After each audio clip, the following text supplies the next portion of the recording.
Hey everybody, I want to tell you about some dreams I had.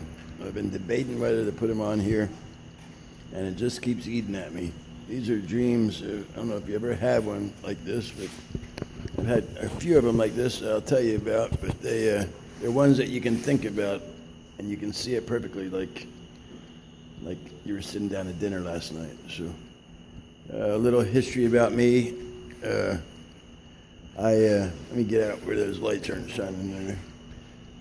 I've had a near-death experience back in 2012, and it was the whole deal, the white light, everything. So that kind of changed me totally.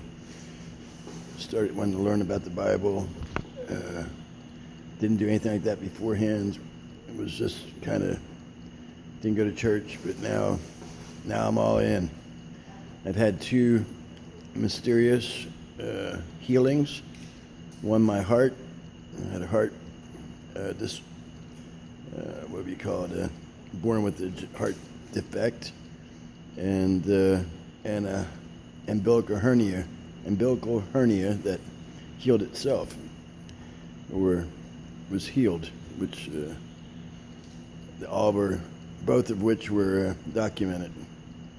Matter of fact, my heart, I was going into surgery and had all the tests, and they decided I needed to have surgery. I went in there, and it was gone. The defect was gone.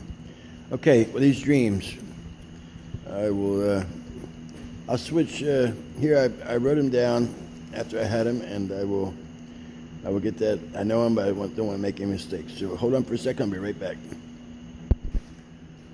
Okay, well, I don't want to say these are prophetic dreams. I'm just going to tell you they were totally unusual, not your normal type dream, very clear. Even when I think about them, they're very clear. So the first one, I was standing in a shell of a skyrise. I'm a country person. I live on a farm. I don't go to the city very much, but this was on a coastline. There was ocean there and some beach, and then buildings like skyscrapers, city stuff, and they were just shelled out, like complete devastation. And I'm in there looking across the coast there, across the water, and seeing all the shelled out buildings and destroyed thing. And there's a bright red-haired woman, long red hair, chasing me with a guy in a suit trying to kill me, and I was looking for my family, but they're chasing me, and they're very good at what they're doing, as I took it.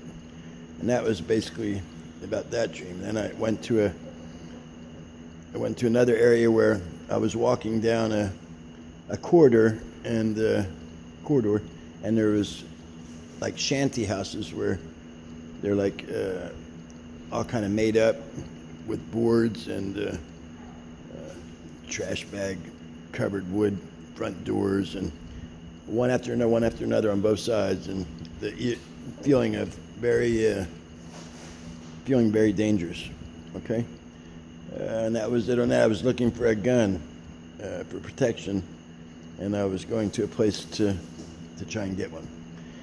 Next one, and these are all within a night or two. And the next one, I'm in this big dirt area, and it looks to be fenced in, and there's people all around, all in like dirty clothes and ragged. It looked like a swap meet almost. And I remember like I was there right now, but I asked to buy some food from somebody, and they said $6 for a loaf of bread. And I'm like, $6 for a loaf of bread? Are you kidding me? And I looked up, and there was plasma lines going from far, I guess, east to far west, and there were red plasma lines all the way across, and it's kind of like they were almost like blood red,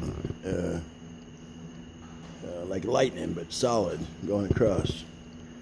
And I just remember looking up and seeing it. I was just amazed by it. And then I had another one that I was in the city, and the streets are just chaotic. And there's this really, really big bridge giant bridge, and up above it there's lights. It's all lit up, and we're hiding behind an overpass of that bridge, I guess, and looking up, and there's all kinds of different ships. You call them UFOs, I guess, but all different kinds, just sitting there, stationary. Maybe 1,000, 2,000 feet up, just sitting there watching. And they were everywhere. I mean, just everywhere. And people are going nuts, running everywhere. And then the last dream that I had, this one was so bad that it jarred me out of my sleep, and it was extremely scary. There was one more, but it doesn't seem very significant. I was going to a store, and all the food was on the ground, and they had jars of pickles, or green apples, and potatoes. And that was the choice, and you had a shopping bag, and that was the only food there.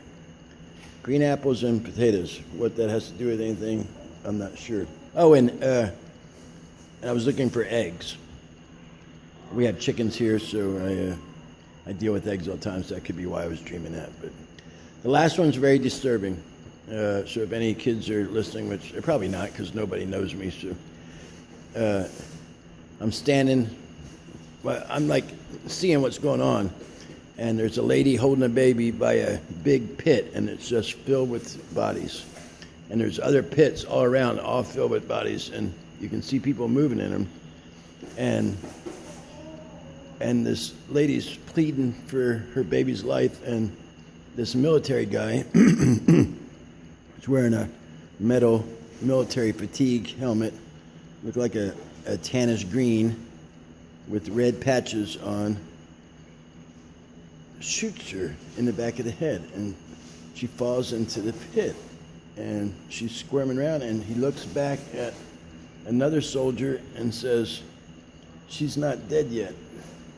And the guy says, "It's one bullet per person, no more, just leave her." And I come flying out of my sleep and sweating and freaking out. I hate to even put that stuff on there, but I don't dream. It doesn't seem like I dream at all. If I do, I never remember it, but these were so clear, and I close my eyes, I can see like I was there. So just putting it out there. I'm not saying they're prophetic. I pray to God that they're not prophetic at all, because that's not anything. None of that was good. And I usually, if I do have a dream, which is very rarely, it's never bad. I never have bad dreams like that. I don't have them. But that's it. I just thought I'd put that out there. It's been eating at me that I should put it on there. You don't have to dog me on there, or you can say what you want on the comments. I don't care. I know people I watch it, and people like to say all kinds of bad comments. It's okay. It's just dreams. I'm just putting it out there. Okay? All right, man. Take care. I hope that I'm going to put a video on about my near-death experience sometime, and it's something you want to hear, because it's if I can put it out there, God's love, and boy, I'll tell you, I experienced it, and it'll change your life. All right. May the grace of God be with each and every one of you. God bless you.